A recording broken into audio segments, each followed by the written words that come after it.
La resurrección es una nueva vida, ya es la vida plena en Dios, es vivir el cielo.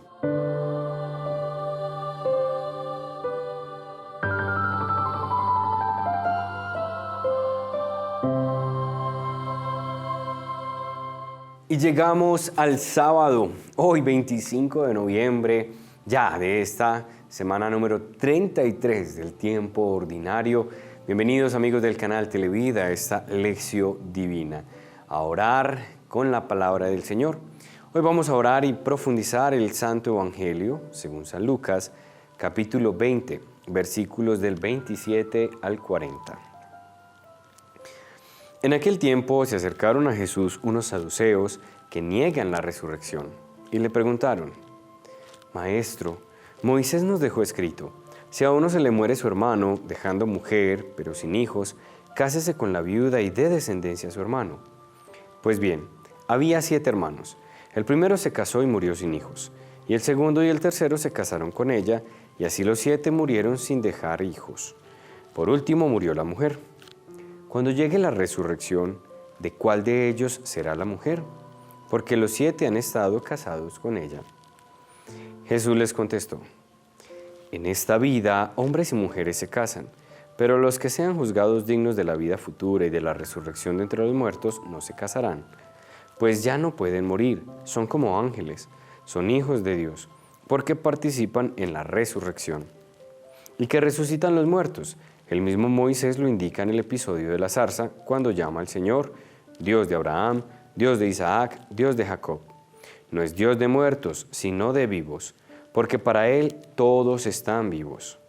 Intervinieron unos escribas: Bien dicho, maestro, y no se atrevían a hacerle más preguntas. Palabra del Señor. Señor, tú eres bueno, realmente bueno. Nadie como tú en bondad.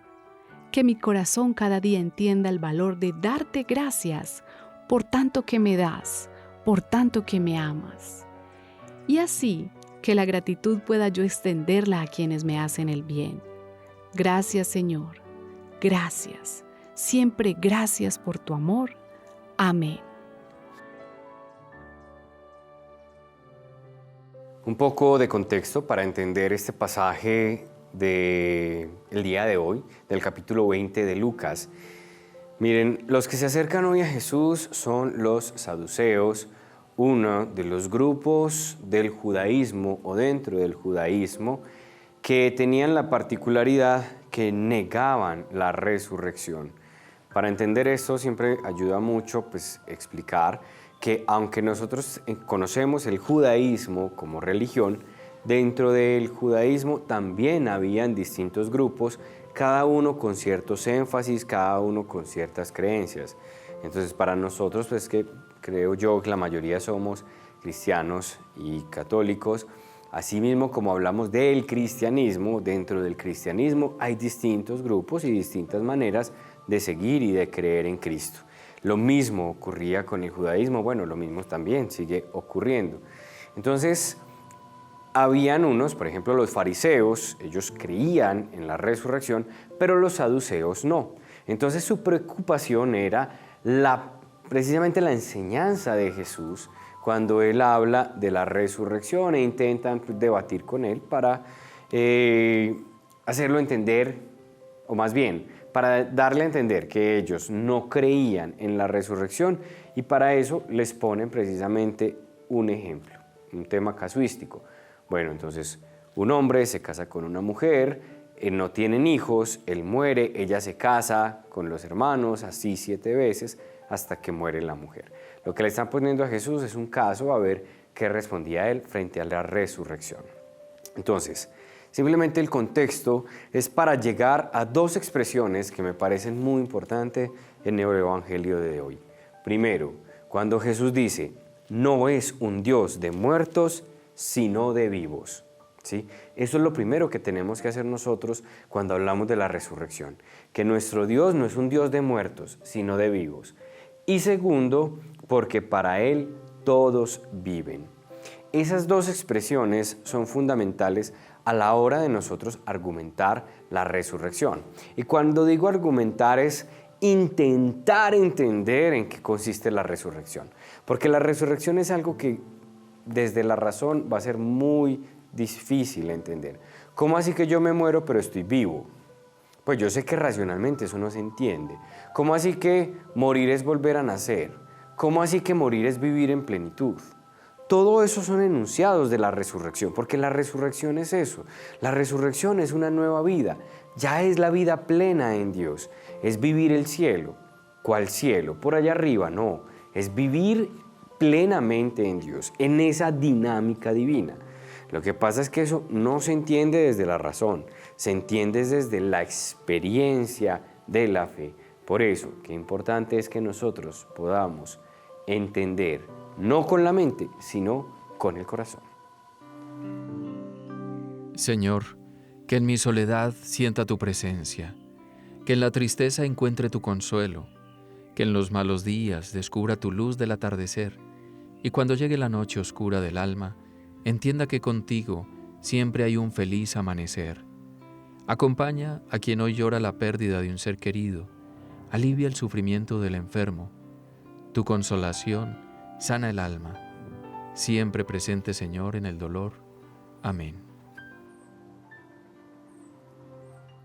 Entonces se trata de decir, Señor, yo quiero vivir esa experiencia. ¿Y cuál experiencia? La experiencia de reconocer que en ti no hay muerte, porque en Dios no hay muerte. Incluso yo siempre digo en exequias o en las Eucaristías por los hermanos que ya están en el cielo, que en Dios, para el cristiano, nosotros no nos morimos, nosotros resucitamos. ¿Por qué? Porque eso es lo que Dios hace en nosotros. El momento que, listo, nuestro corazón deja de latir, ya nuestros órganos no funcionan, cuando dejamos este mundo terreno, ¿qué pasa con nosotros? Pues vivimos eternamente. Volvemos a nacer, pero a la vida eterna, a la vida plena en Dios, donde no hay distinción de sexo, no hay distinción de género, no hay distinción de raza, obviamente, menos de política. No hay distinción de eso. Todos allí estamos en Dios y pertenecemos a Dios y somos uno con Dios. Es como si entráramos en Dios y fuéramos uno con Él. Entonces eso cambia la dinámica de la lógica humana que dicen, bueno, entonces si yo resucito, ¿qué va a pasar conmigo? Entonces aparecen otras ideas desde otras mentalidad más, otras corrientes religiosas o espirituales, muy de Oriente, que ya nos hablan de otro tipo de dinámicas como la reencarnación. Pero nosotros creemos es en la resurrección. Y la resurrección es saber que después de esta vida, Dios mismo es nuestro hogar, es nuestra casa. A Él le pertenecemos, en Él estamos, en Él vivimos en plenitud. Entonces, cuando yo entiendo eso, cambia mi mirada frente a la muerte, incluso frente a mis seres queridos, porque yo sé que muchas personas sufren con la idea de saber qué pasa con ellos, dónde están, cómo están en Dios. Ten esa tranquilidad que están en Dios. Dios los acoge y nos acoge a todos en sus brazos, pues para Él todos viven y Él es un Dios de vivos y no de muertos.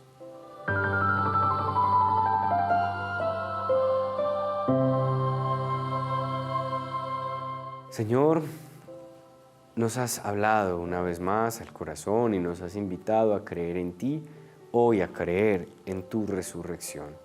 Que el creer en tu resurrección, Señor, primero nos llene de vida, porque la resurrección, más que pensar en un mañana después de la muerte, es un vivir hoy, aquí en plenitud.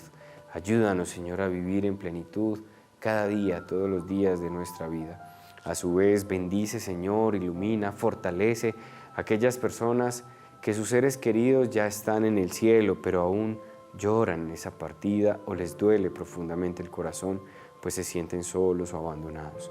Señor, obra en todas estas personas para que puedan experimentar la resurrección de sus seres queridos, la resurrección, Señor, de todos aquellos familiares que ya viven plenamente en ti. Bendícelos y llénanos de tu presencia, de tu paz y amor. En el nombre del Padre, del Hijo, del Espíritu Santo. Amén. Bueno, fue para mí un gran placer haber estado con ustedes esta semana desde el noviciado de los Carmelitas Descalzos en Villa de Leyva, Boyacá. Nos vemos más adelante, ya en diciembre. Por lo pronto, recuerden vivir en el amor, porque el amor da valor a las cosas.